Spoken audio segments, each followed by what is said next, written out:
This is an island surrounded by water, big water, ocean water.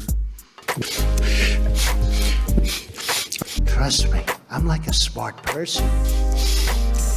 I'm very consistent. I'm a very stable genius. I had the best words. Tolerated. I know words.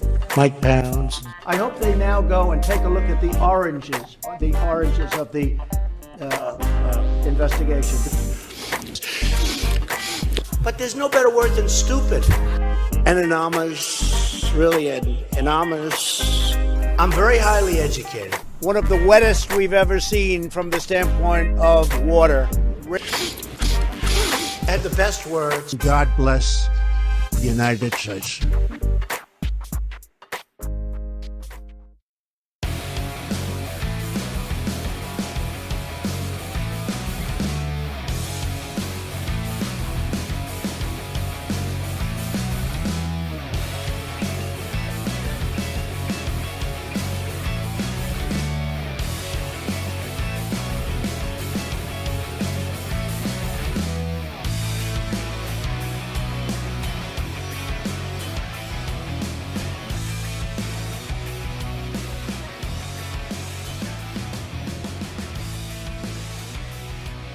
Around the nation, TYT Nation, Jeff Walder here with you. Welcome to the show. TGIF, it's Friday. Boy, has it been a long week. With Super Tuesday, look, I know everybody is probably, stressed out, a little tired, a little depressed on what happened about Super Tuesday. And so it is good to have a weekend that we do not have a primary because then here comes the next Super Tuesday, Michigan. Ooh, that's very critical. And I'm not saying that just because I live there, although I guess that's part of it. Kind of important here. But no, it is important to Bernie Sanders' strategy and the other states that are coming along with that as well. And so that's what we're doing. Right. So that said, at least we'll have a little bit of a break over the weekend to kind of recoup, recover, and to continue the fight. And that's what's important because this fight ain't over. In fact, the losses on Super Tuesday have ensured that this is a knockout, drag-out fight. So here we go. As one of our viewers just pointed out, Bernie Kratz unite in solidarity. Absolutely, because we cannot fight the establishment unless we are united, man. So that's what we got to do. All right, anyway. So that said, we got some stories, some good stories here. We got Nina Turner takes on a Democratic strategist on Cuomo. That's an awesome segment. I love it because it involves, of course, Dr. Martin Luther King Jr., who I'm kind of a fan of. So, and as is Nina Turner and Bernie Sanders. So, we've got that segment. That's fantastic. We've got CNBC market analysis Rick Santelli that is saying insane things. So, we got Trump supporters saying crazy stuff. Shocker. Then we've got Donald Trump at a town hall admitting what he's going to do with Medicare and Social Security. We've got a Phoenix rally, something very disturbing happening at a Bernie Sanders Phoenix rally. And so we're going to talk about that. And then we've got Republicans doing insane things on Twitter. Awesome. So that's what we've got on today's show. It's going to be a good one. Strap in, buckle your safety belts, and let's get into it. That is, if I have an internet connection. So yesterday we had an internet outage, like in my entire area, all over the country, actually. And so, man, I'm not entirely sure of what's going on with the internet, but it seems to be working now. So, and it's been working all day.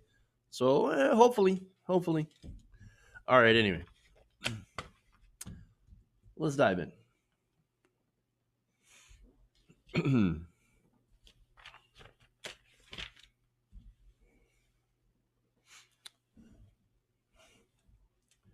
Nina Turner, campaign co-chair for Senator Bernie Sanders, recently got into a heated discussion with Democratic strategist Hillary Rosen.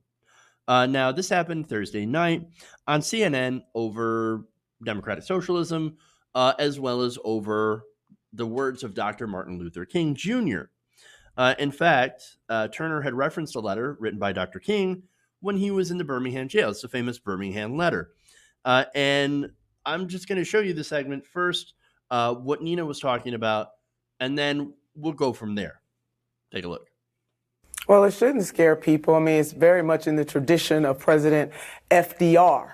That is the kind of democratic socialism that he's talking about. And even though FDR didn't necessarily call it that, that's the Senator difference. Sanders talks about the economic. But Chris, it's in the same spirit. It's in the spirit of the Reverend Dr. Martin Luther King Jr., who in his letter to the Birmingham jail warned us being the black community, about white moderates. All right, so look, she references the white moderate. Now, I talked about this basically every time I talk about Dr. Martin Luther King Jr., I tend to bring up what he talks about with the white moderates. And so, in fact, I want to give you that quote here. This is from Dr. King's words from the Birmingham jail.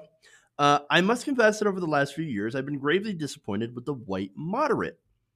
I have almost reached a regrettable conclusion that the Negro's greatest stumbling block in his stride towards freedom is not the white citizens counselor or the Ku Klux Klaner, but a white moderate who is more devoted to order than to justice, who prefers a negative peace, which is the absence of tension, to a positive peace, which is the presence of justice, who constantly says, I agree with you in the goal you seek, but I cannot agree with your methods of direct action, who paternalistically believes he can set the timetable for another man's freedom, who lives by a mythical concept of time, and who constantly advises the Negro to wait for a, quote, more convenient season. Those are Dr. Martin Luther King Jr.'s words. I mean, putting it into today's context, right? Well, I mean, look, I agree with you. We should have universal health care, but that's not the time. We have more important things to do. We have to take on Donald Trump. We've got to beat Trump or else we're never going to get anything, right? We can't be radical right now. In fact, what we have to do is guys, Bernie Sanders supporters, you've got to stop being so divisive. We've got to unite to take on Donald Trump. So stop complaining. Stop going after Joe Biden. Stop being divisive. Stop yelling. Oh, you're always so angry. You Bernie bros. Stop. And stop going after, because, you know, Joe Biden or the moderates, because, you know, we've got to beat Trump. We've got to beat Trump. I mean, come on. You know exactly that's what it is. That's what it is. I mean, if you don't see that, then maybe you don't want to. And maybe the fear of Trump has blinded you to that truth that we need to not just take down Donald Trump, but the system that created Donald Trump in the first place. And so doing that, I mean, will take a lot more work and a lot more effort. And yes, a lot more screaming and yelling. And sometimes that is part of what it takes. Now, was with Rosen, though. Well, she didn't agree with that. Now, what's interesting, and what I'm not going to show you here, is actually I think Cuomo did a pretty good job. I cut that part out because it wasn't really super relevant. But, you know, upon reflection, I'm thinking, well, look, he did challenge both Nina Turner and Hillary Rosen, right, on their candidate's pitch. Now, what he said to Nina Turner is like, look, hey, I get it, right? But you got to make it so that it doesn't sound scary. FDR made it sound not scary and did great things, but you need to tailor your message to not scare people. Okay, look, I get that. And maybe that's smart strategic-wise, right? But at the same time, I don't think Chris Cuomo clearly doesn't understand why people are so angry in the first place, because he is in that bubble. So that is fair. Now, let's go to Rosen here, who, by the way, as I said before, was not thrilled about those MLK quotes. Here's what she said. That's actually not what Martin Luther King said. What he said is we should be worried about the silence of white moderates. Are you kidding me? Nina, wait. No, she's making a language point. What he said was we should worry about the silence of white moderates. And what we have in Joe Biden is a man who is not silent. He has a long record. We can be talking about votes from 20 years ago, or we can be talking about people's values and who they trust. Last quick point. And that's what Joe Biden's going to be talking about. Last quick point to you, Nina. What Reverend Dr. Martin Luther King Jr. was talking about, he said it is the point that the white moderate wants things to be comfortable, and instead of focusing in on that, the bigger threat is not necessarily the white KKK member, but more the white moderate that is more comfortable with keeping things the same or pretending like there is no tension. Don't use Martin Luther King against Joe Biden. You don't have that. You don't have that standing. First of all, I'm sorry, you don't. Don't tell me what kind of standing I have as a black woman in America. How dare you? You have a lot of standing as a black woman in America. You don't have the standing to attack Joe Biden using Martin Luther King's words. I didn't attack anybody. You're taking it that way. Listen, don't dip into what I have to say about the Reverend Dr. Martin Luther King Jr. How dare you, as a white woman, sit up here and try to tell me? That is not what I said. Try to tell me what I'm supposed to feel and what I'm doing right now. Oh, that look on Cuomo's face as he's just watching. He's like, oh no, oh God, this is going out of control. All right, I'm gonna have to step in here, right? And then he basically ends the segment. But look, it is amazing. I love this idea, right? That's perpetuated of Martin Luther King Jr. as some sort of moderate. And even Republicans are like, oh, hey, he would have been a Republican. Based on what? Based on what? No, it's just the fact that they don't want to be called racist. Oh, yeah, Martin Luther King Jr. is one of us, yeah, even though we oppose everything that he's ever stand for. That's because in reality, his politics is more aligned with somebody like Bernie Sanders. He said that we needed to move towards a more democratic socialism. That is in one of his writings. But see, the moderates and conservatives have ironically done what Martin Luther King Jr. did not want them to do. They took his message and they co-opted it and whitewashed it where it suited him, and then conveniently dispose of all the so-called radical parts, where he was on the side of poor people and union workers and was against capitalism, and so they got rid of all that, that makes us look bad. No, let's just focus on the I have a dream stuff and ignore the whole thing about the white moderate. And so that's what Hillary Rosen was there for. To say, oh, no, he didn't actually say that. Ignore all that other stuff. Ignore it. No, let's just focus on all this. And by the way, you don't have the standing. You don't have the standing. What does that even mean? Oh, you don't have the standing to use, to quote Martin Luther King Jr. Who are you to tell her? And by the way, look, Nina Turner does not need anyone to defend her, much less me, because she's a fierce advocate on her own. And she took Rosen apart. So, but again, King, he cared about equality for everybody, right? Economically, right? And look, one of his quotes is he had said, look, it's all great to have, equality, be able to sit at the lunch counter, but what good does it do anybody to be able to sit at the lunch counter if you don't have enough money to buy a hamburger?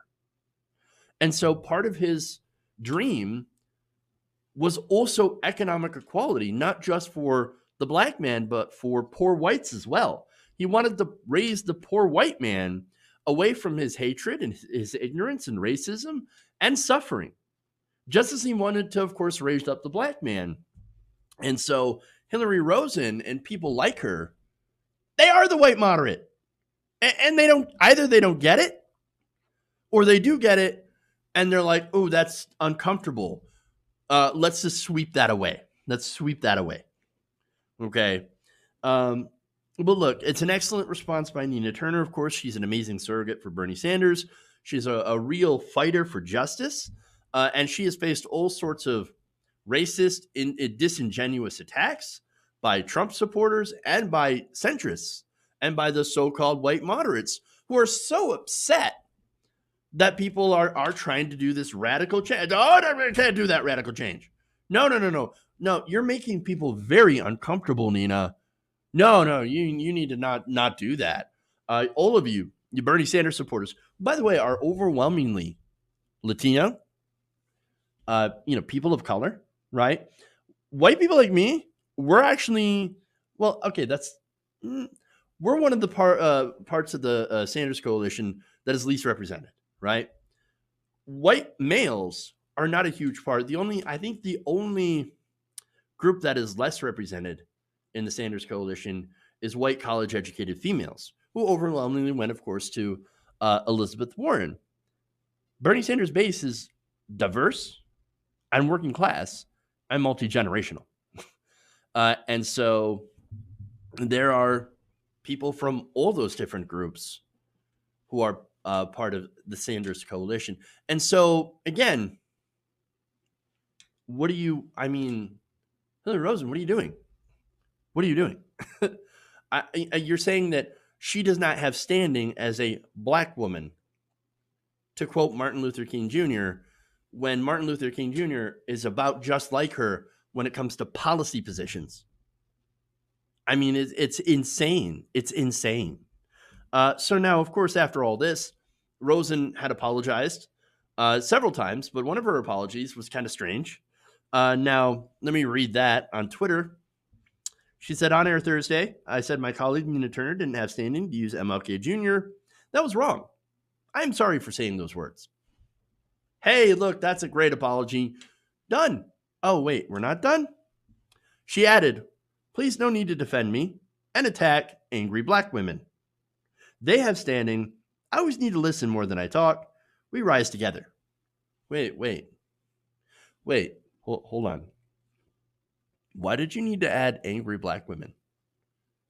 Even in the context of, hey, don't attack those angry black women. Why would you even involve that?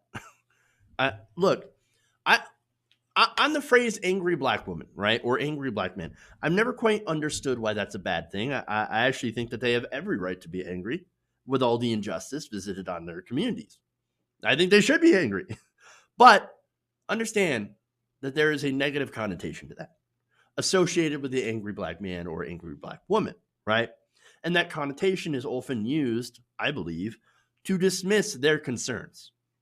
Oh, shut up. You're just an angry black man, right? Or angry black woman.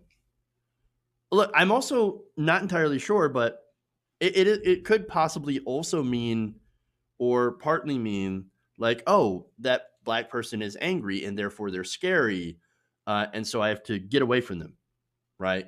Or call the cops or whatever. And that fear gets weaponized against them, right? Against that community. And from what I understand as a result of this, they have to go out of their way to not be angry, right? One of the things that Barack Obama had to do constantly is to not appear to be the angry black man, right? Even though, again, they're got every right to be angry. But no, I've got to get out of my way and to be calm. And you see this with African Americans that get stopped by police, right? They always have to be super, super calm, because if they don't, they get shot. Because, it's that fear that you don't want to make the angry black person as if they somehow turn into the Hulk or something. And I believe that was used against, and I apologize, I don't remember this name because there's so many of them. But, one of the young black men that was shot and killed by police. Oh, I felt like I was in danger, and he was running towards me, which he actually wasn't. He was running away from that police officer. But nonetheless, they believed him, that police officer, because, obviously, scary black man. I mean, it's ridiculous. And as Tia Wheeler points out, they're using that as a way to make the person being described that way being emotional and irrational. Right. It's a way to dismiss them. Absolutely. And so that is, masks off, Hillary Rosen. That is a terrible thing to say. Don't do that. Don't do that. Her comments and subsequent apology are pretty gross, right? In about 100 different ways. It's very privileged. As if, her and Biden have the right to invoke MLK Jr., but not a black one. I mean, this is what's wrong with the white moderates, right? Who love to whitewash and basically steal valor. I mean, look, Joe Biden has stolen, valor in 100 different ways. When he lied about his actions during civil rights, he did not do much during civil rights other than help segregationists against busing and integration.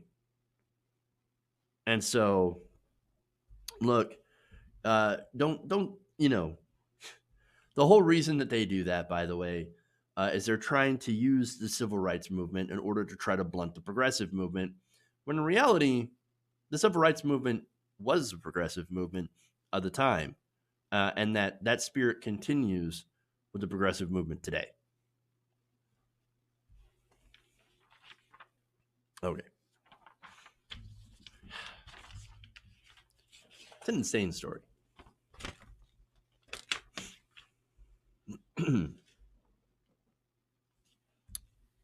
So let's go to crazy stuff from conservatives.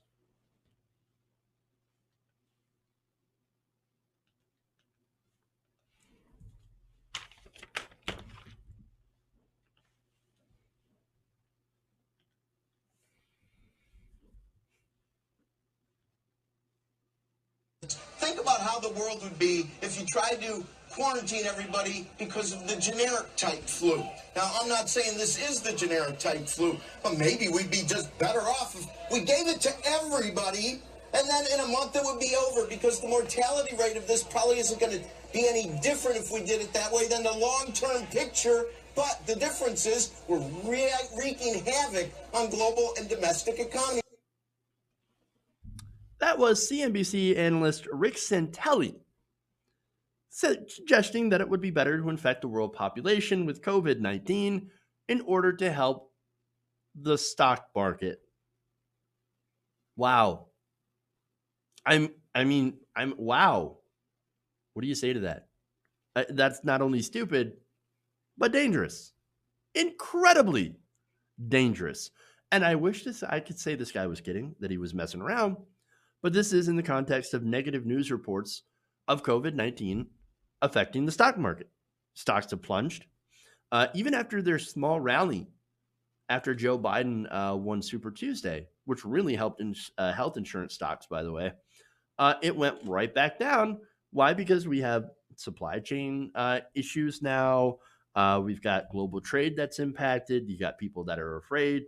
And, the way that you allay those fears is by a strong, well-executed response from the federal government, right? Well, do we have that? Well, what do we have from the Trump administration? Fake news. Talked about that before. Downplaying the mortality rate, as Trump did on Hannity. Telling people who are sick to go to work. Ignoring CDC recommendations, right, of travel. Not only that, but before this, of course, Donald Trump had famously tried to cut the NIH by several $1 billion. It's about an 8% cut from the budget. We are, in America, uniquely vulnerable, also because of our lack of healthcare, which, again, Donald Trump and his administration, along with people that cheer him on, like Rick Santelli, who was a Trump supporter, wanted to eliminate the ACA and are still trying to eliminate the ACA. I mean, wow. If anybody is unprepared for a pandemic, it's the United States. And so this guy, instead of saying, what we could do to allay the fears of COVID-19 is actually try to, find a way to make sure everybody gets tested for free. They can afford the testing and, make sure that we help out the American people, or maybe get some sort of universal health care. Maybe it's time. They're showing the real weaknesses in the system. Because, maybe if we had a universal healthcare system, stocks wouldn't have been affected so much. Right? But no, instead of that, he says, let's get everybody sick and let the weak die. Again, I'm not kidding. That's exactly what would happen. Because what COVID-19 who it mainly is fatal to are people with compromised immune systems, people who have had cancer or people who have cancer, people who have some sort of compromised immune system from maybe autoimmune disorders or anything like that. Younger, healthy people, we get sick, but generally we tend to make it through pretty well, at least a lot better than others. But this, I mean, this is insane. This is dooming millions of people. I mean, it's literally the anti-healthcare. Like, no, let's fix the stock market by killing off the weak. This is some social Darwinism garbage. I mean, seriously. And again, through all of this, Santelli, his entire concern is let's fix the stock market. And Trump's as well. You know what Trump got the government to do? Trump got the government to cut interest rates. Interest rates. That's the main concern. Oh, look, no, we got to cut interest rates. We got to help the stock market recover over fears of COVID-19. So, do that. And then he's also considering another round of tax cuts, mainly for air travel, right? Oh, man, look, these people are losing a lot of money, the airline industry. We got to prop them up with tax cuts, guys. That's the Trump response. So, look, it's no surprise that you have people who only worry about the stock market saying ridiculously dangerous stuff like this. And so they were, of course, called out. Joshua Potash says, this is absolutely horrifying. Rick Santelli on CNBC says we should consider giving coronavirus to everybody just to get it over with. That way it won't wreak so much havoc on the economy. This is your brain on capitalism. Political science professor Seth Maskett also weighed in by saying, I sometimes worry after doing TV interviews that I may have gotten a fact wrong or oversimplified an argument or advocated for a Darwinian genocide to protect the stock market like this gentleman did. I know there's always that concern, right? Always that concern. The Nation's G here put this in more plain terms without the sarcasm. Assuming the most conservative estimates of 0.5% mortality, which, by the way, it's estimated about 3.4% mortality rate, generally among the general population, much higher for, of course, people over 60, as elderly people are more effective or more susceptible. Even at 0.5%, right? Jeet says this is a call for the death of 37,500,000 people worldwide, or 1,750,000 Americans, all in order to shore up the stock market. That is a very, very incredibly conservative estimate.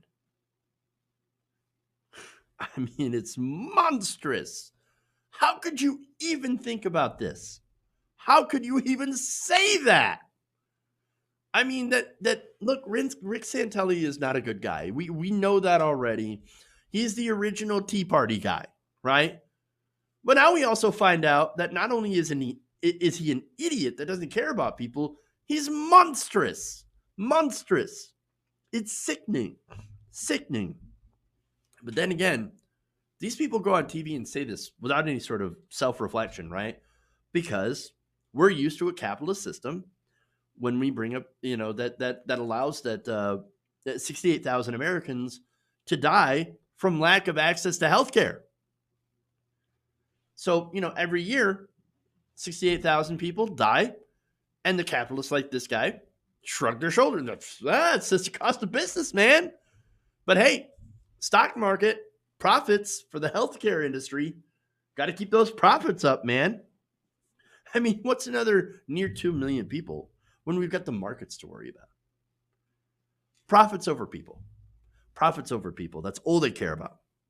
Activist Robert Fortuna, who's a clinical psychologist, also called out Santelli. He said, and he's got more stark numbers.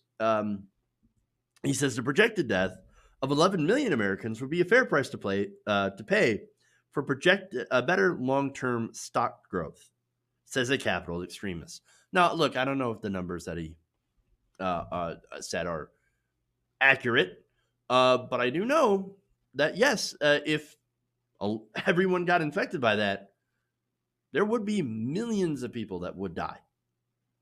That's a terrible idea. Terrible, terrible. But that's what they are. These people are extremists. They really are. Think about it. I mean, we are called extreme because we advocate for single payer healthcare, right? For government sponsored insurance. But these guys are out here saying, "Oh no, that's extreme." No, the better option is just to infect everybody. That way we get it over with and the markets settle down. We're the extreme ones, though. I mean, come on. Come on. Just the fact that that's the accepted narrative, I mean, that should tell you everything you need to know about the way the elites in this country think about the rest of us. Jesus. All right. Here's what I'm going to do. I'm going to take a break. Don't worry. We got more stuff. We got Donald Trump at his town hall saying the quiet part out loud. We've got we got a disturbing story about what happened at a Bernie Sanders rally. And then we've got crazy GOP congressmen waving around guns. So awesome. All right. So stay right here. Please like and share the stream. Super chat's always welcome. And we'll thank some patrons and some channel members as soon as we come back. Stay right here on The Nation.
Mike Pounds.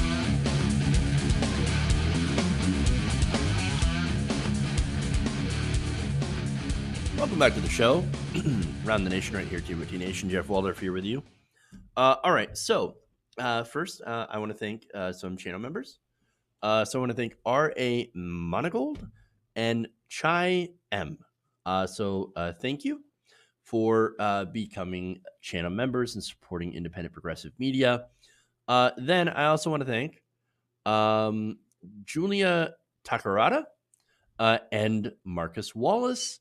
Those are patrons, patreon.com/TYTNation is how you can support independent progressive media in that way. You also get the free audio podcast. So, like if you want to download it and listen to it on the go, if you missed a show, that is an option for all the patrons. So that's kind of cool. I do that. It's a little bit of extra work, but I wanted to make sure to reward you guys for supporting us. So, all right. Anyway, and look, if you want me to throw the audio up on YouTube or something like that, I could probably do that as well. Just let me know what you guys want me to do, what you want to see. All right. Anyway, let's see. I was just looking at some comments here. Now let's move on. We got Donald Trump and Social Security.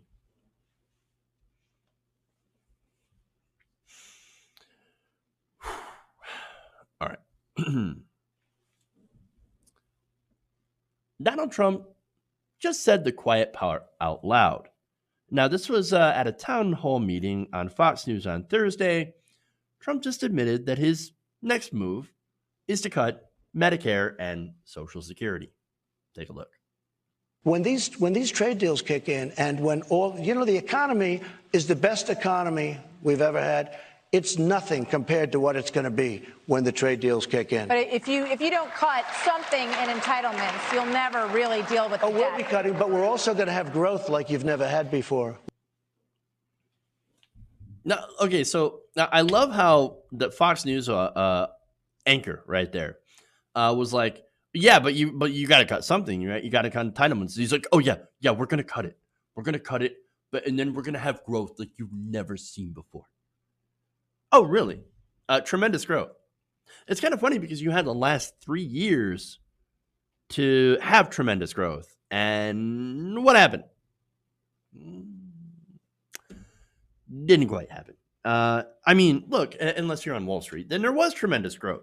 Executive compensation, tremendous growth. But you look, the very people who depend on Social Security and Medicare, have they seen any of that growth? Nope. They have not. And they never will, because guess what? It doesn't trickle down. You're literally going to hurt the people that need it most and help the people that need it least. But that's generally what the Trump administration, what these corporate Republicans, these corrupt Republicans, and even corporate Democrats are all about. I mean, look, they never want to defend Social Security. They don't like Social Security. They hate it. The only thing is, the voters, Republican voters, love it. They love Medicare. They love Social Security. They say, get your government hands off my Medicare, which is, again, ironic. But look, here's the thing.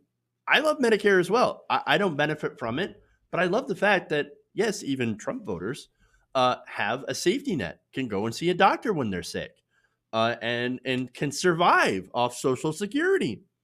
So, I mean, at least I'm not hypocritical about that one. It is a good program and we need it. But the thing is, these corporate Republicans, well, look, as I said before, they hate this program. And they say, well, look, I can't wait to cut this. But our voters, they like this too much. So we need to find a way to, reduce the support, right? So they come out with outrageous lies like waste, fraud, and abuse. Oh, there's so much fraud in that program. So many people getting benefits that they shouldn't. Look, are there some instances where that happens? Of course there are, right?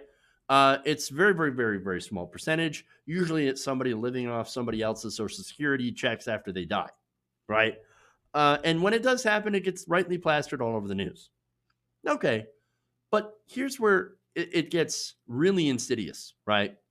So now these Republicans, they want to cut Social Security, but they also want to rail on saving Social Security during election time. So they get these corporate Democrats over on the other side to say, hey, corporate Democrats, let's cut Social Security together. Okay. For example, Vice President Joe Biden, during one of his speeches in Congress, touted a balanced budget amendment, right? That's something the Republicans have really been pushing for, right? Now, he said, well, yes, it would have to lead to cuts in Medicare and Social Security. We need to have those cuts, Joe Biden argued. They need to happen. Okay. Now, that's not the only time. Of course, during the time when he was Obama's vice president, right? Now, the Obama administration was working out a deal with Mitch McConnell. It was a budget deal. And what they did to try to appeal to Republicans is to put chain CPI on the table. Chain CPI is another way of formulating how to fund Social Security increases, right? Now, the way that it was structured would have led to eventual benefit cuts in Social Security. Now, we didn't have that, thankfully, because Mitch McConnell rejected it. Not because he liked Social Security, but because it didn't cut deep enough. And so they got greedy and they screwed up their chance to cut Social Security. And by the way, they would have gotten it if they weren't so greedy under a Democratic president. I mean, so come on, man. They don't care about the elderly, the disabled, or the poor. No, they care about their donors. They can't wait to eliminate and privatize Social Security. And that's it, right? When you privatize Social Security, now you let all the Wall Street guys at it. Oh, and see, they love that. They can't wait to get their hands on privatized Social Security in order to make an extra buck for themselves at your expense. And look, that's who Trump is. That's who Joe Biden is, right? Well, there's only one candidate out there that actually does want to protect Social Security. The only one that's left still in the race, right? And that's not only is Bernie Sanders in favor of protecting Social Security, but also expanding it, making sure that people get larger cost of living increases. And so, for me, the choice is obvious. If you care about Social Security, you're not going to vote for Joe Biden. You're not going to vote definitely for Donald Trump because he just admitted where there's going to be cuts. No, you'd vote for Bernie Sanders. All right.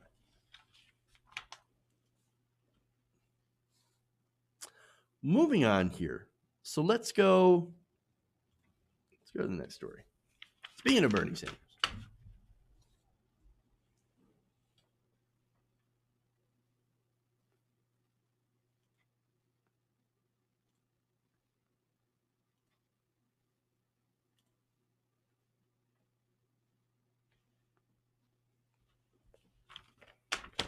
No. Okay.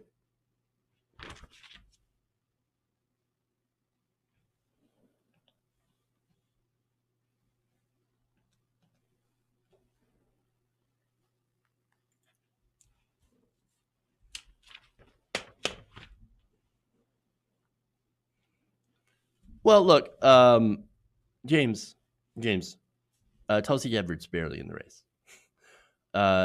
So I'm just saying, dude, I get what you're saying. That's factually true, but wow. She's not going anywhere. Okay. Anyway. Now let's move on. Like, I love you guys, but Tulsi ain't going nowhere.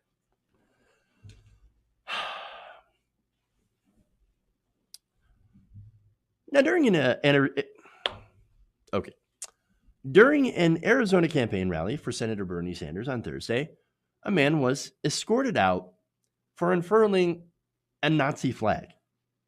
Now, again, this was during a rally. People were cheering, of course, for Senator Bernie Sanders. And those cheers quickly turned to boos, according to Raw Story, as the senator's supporters noticed a man with a Nazi flag, which was quickly pulled down by somebody in the audience. That man was soon restrained by security and escorted out of the venue. And so very, very quick action, not only in the part of the crowd, right, which immediately, and it's awesome, snatched the flag, and then, didn't do any violence, just took the flag away, and then took pictures of him basically stomping on it, which is also great, and then allowed him to get escorted out. Now, look, as far as the imagery, can you imagine, right? Bernie Sanders is somebody who lost family in the Holocaust. This whole thing is disgusting and disturbing, right? In fact, Senator spokesperson Mike Koska said following the event that Sanders was aware and disturbed by what had happened because he didn't notice, right? Whoever it was, though, Sanders said, I think they're a little outnumbered tonight. Absolutely. Now, look, I spent a lot of time battling corporate Democrats and their ridiculous smears, even as going so far as to call, like Chuck Todd, Bernie Sanders supporters digital brown shirts. And so that's really disgusting, right? But at the end of the day, the Trump people, whoever wins, that's who we're going to face, right? We're going to face off against that. So the kinds of people who wave Nazi flags at potentially the first Jewish president. So that's what we're up against, right? I mean, if anything, as many differences as we had, we should be, we should all be united in the hatred of Nazis. I think that's an American value. It's a classic American value, right? Now, Brianna Westbrook, she's a friend of the show. She's also a surrogate for Bernie Sanders, and his campaign told the Washington Post about this. And she said, quote, "It was absolutely wild. I never thought I would have seen a swastika at a political event. It's gross. It really wakes you up, and you see how bad things really are and the climate that we're in." Oh, look, again, she's right, especially at a Jewish presidential candidate. How bold and brazen have they gotten? These far right people, right? And look, I'm not saying all Trump supporters believe the same thing, right? But you are far more likely to run into this kind of thing, to this anti-Semitism and this racism and hatred, more at our Trump rally than anywhere else. And it's not a surprise because, again, Donald Trump is a man who has encouraged this kind of behavior. All right.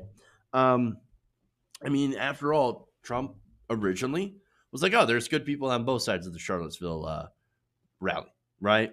Now, remember, one side was anti-fascist, right? Which we should all be anti-fascist. And then on the other side, you had people chanting blood and soil. The Jews will not replace us. Oh, no, there's good people on both sides. Really. Look, no, there's not. Look, okay, if you associate with Nazis and you're not trying to change their minds. Now, look, there are brave individuals out there that are going out and they're talking to these people and they're saying, look, here's why you're wrong, right? Here's why this is hatred. This is why it's bigotry. This is why it's wrong. This is why you shouldn't be a part of this group. Again, it takes immense courage to do this. I saw an African-American speaker who would go up to people who are, consider themselves members of the KKK, right? And white supremacists and neo-Nazis. And he would have conversations and he would steer them away from that life, from those beliefs. Those people have immense courage and get my utmost respect, right? And so if you're doing that and that's your life's work, then okay. But if you're not doing that and you're just, oh, okay, they're whatever, right? Good people on both sides, well then, no, you're enabling that behavior. Okay. Now, if you're not calling it out, you're allowing that message of hatred and bigotry to spread. So now there's more reaction here. This is a young youth-led Jewish group who's very progressive. They said, the group is called If Not Now. They tweeted, "It's absolutely sickening and scary to see somebody proudly brandishing a Nazi flag at a Bernie rally tonight. This is the hatred unleashed by Trump and the GOP. All people of conscience must condemn this anti-Semitism against the most visible Jewish politician in the country."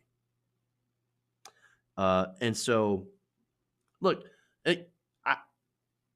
I've gotten to the point where I'm so cynical, right, that I'm already expecting some on social media who are, very bad faith actors, anti-Bernie people, to use this and say, "Oh, look at that! See, Bernie's got Nazis in his audience. See, I told you about those Bernie bros. They're so terrible." Again, I am capable of envisioning the worst in people because, well, I'm used to seeing the worst in people.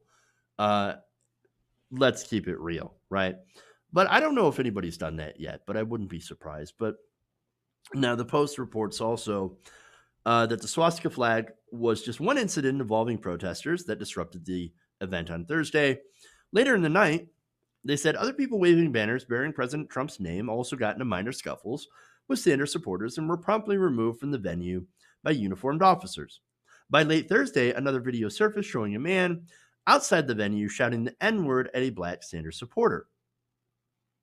So look, this is good journalism by the Washington Post, right? By saying, "Hey, look, these are Trump supporters. These are people wearing Trump, showing Trump flags, and these are the people going in and causing problems." Okay, so good on them for reporting factually, right?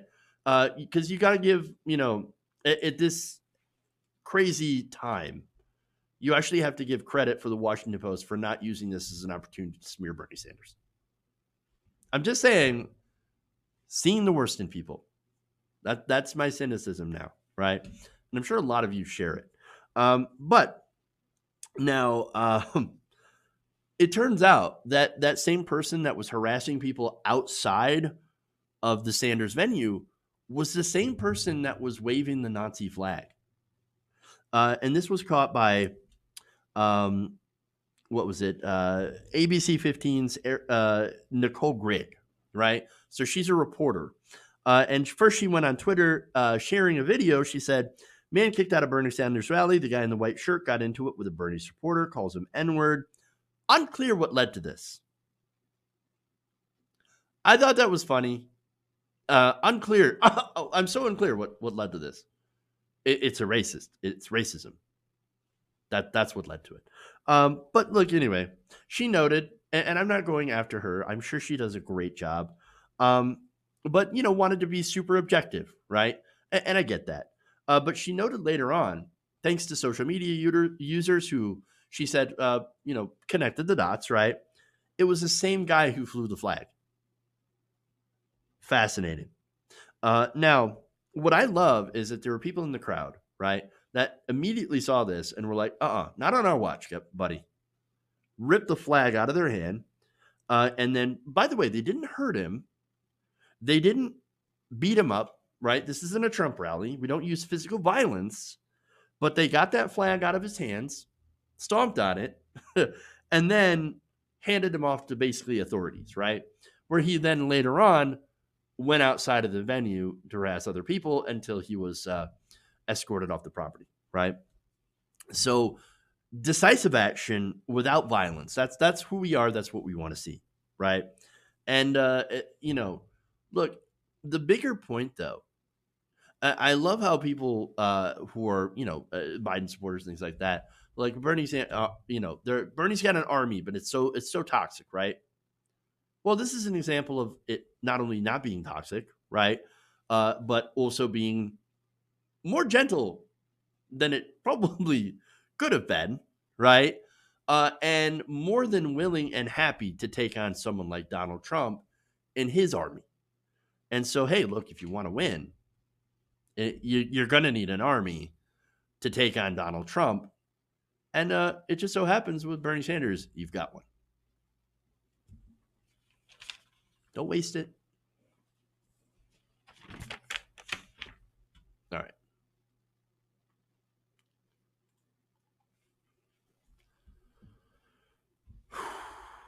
All right. One more story for you guys.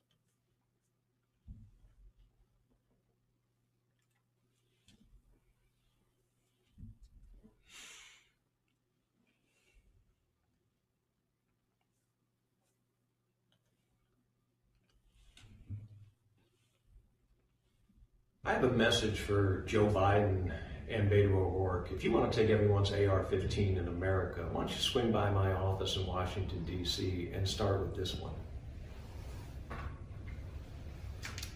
Come and take it.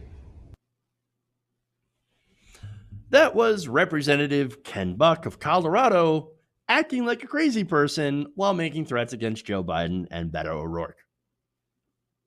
Why don't you just come and take it? Wow. No, this guy is an elected official, by the way. I mean, that's insane. Complete and utter insanity. It's a childish response, right? So, look, I guess this is in response to Beto O'Rourke saying, oh, yeah, let's take the AR-15s, let's get them off the street. And Joe Biden also being in favor of gun control. And guess what? Also, Bernie Sanders in favor of gun control. They all have, what, D- to F ratings with the NRA? And so this guy's like, oh, no. Now, if you want to actually pass laws, to keep dangerous weapons off the street, well, then I have no real argument of why I need to keep this weapon. So I'm going to threaten to shoot you instead. If you try to come to take it. What is this, Die Hard? What is this, the Wild Wild West? Besides, you're not going to be going against Beto O'Rourke. No, you'd be going against police officers. I mean, in the insane case, right? Because this would never happen. There was gun confiscation, right? This is a Republican either nightmare or wet dream. I can't figure out which, right? Because half of them are like, oh yeah, come try it. Yeah, I can't wait. Well, you're going to go up against police officers that you're like, we should give them tanks. That's the same Republicans that are like, I can't wait to use my AR-15 to fight against the government. And by the way, let's give the government unlimited funding for the military and unlimited funding for the police force. I mean, does that not make sense? But look, let's be honest. Half of that Republican fantasy is, well, of course the cops and the military are going to be on our side.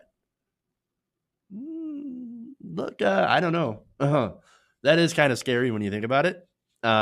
Because like there are right-wing groups and white supremacist groups that have infiltrated the military and police forces. So I don't know. Right? Okay, anyway.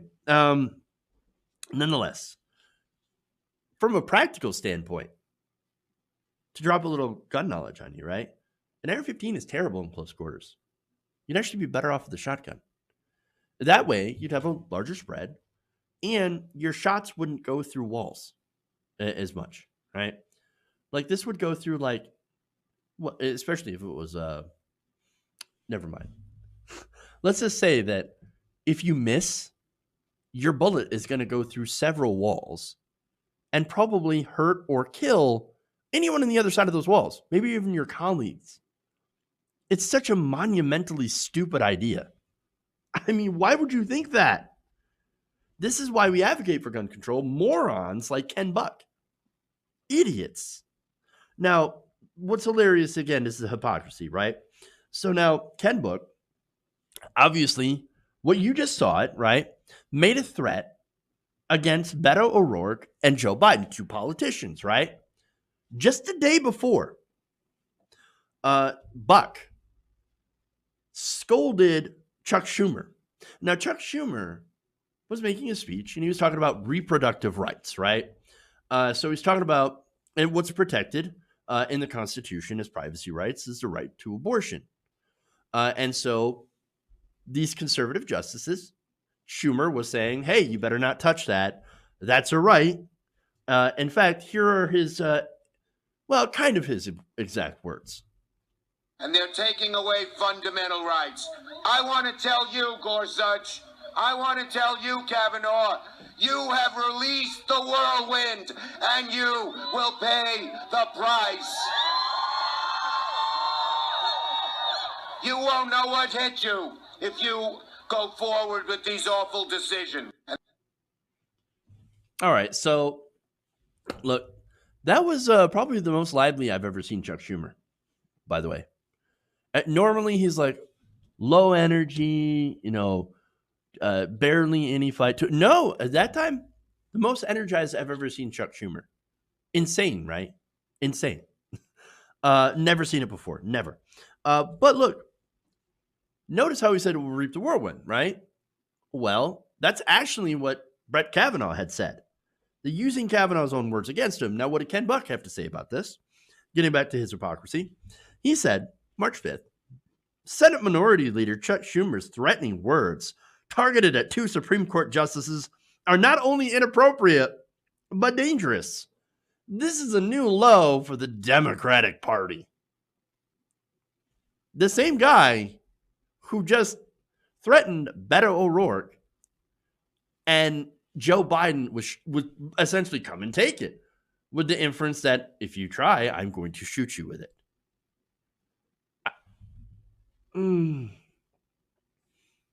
I mean, come on, guys. They've got no self-awareness. And look, not only that, right? Going back to the practical points of it for just a second longer. Ken Buck failed gun safety courses. Look, this was pointed out by Ruben Gallego, who's a veteran of the Iraq War. He says, quote, "You literally flagged the cameraman. First rule of weapons handling, treat every weapon as if it were loaded.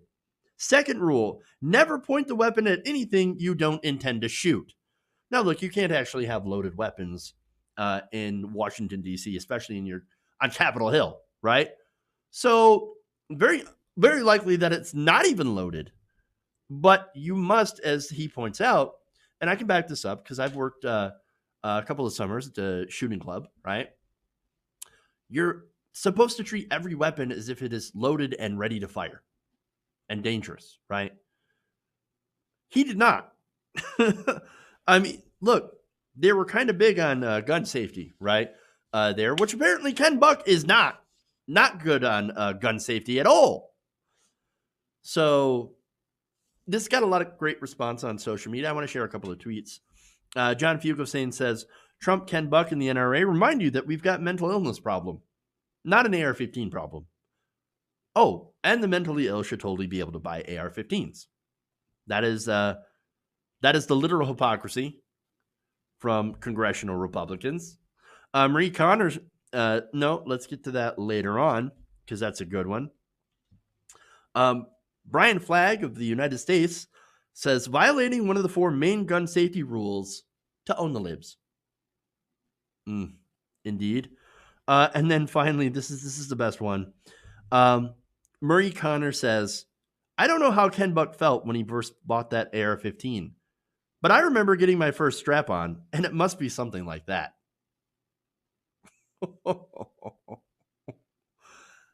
Nice. All right. That's it. That's all I got for you guys today. Thank you for going around the nation with me today. Thank you for liking or make sure to like and share the stream. And I thank you for doing that. Very important as well. Super chats. I didn't get any today, but thank you. Anyway, for anybody who's donated already. Patreon.com/TYTNation. That's how you can support us. Plenty of you do so there, and I appreciate it every day. And not super chats, but also channel memberships too. So, all right. And that's it. Thank you guys. Love you. And remember, change begins with you. Good night, nation. We'll see you guys on Monday. Have an excellent weekend.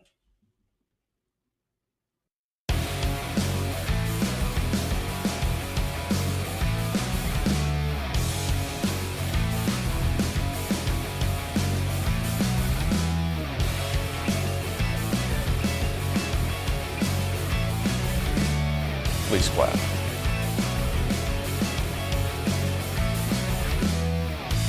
Mike Pounds. Tolerize it.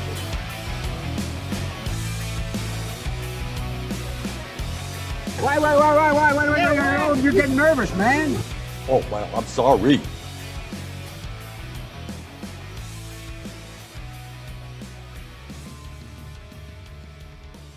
You're kicking me out the door. You're kicking me out the door.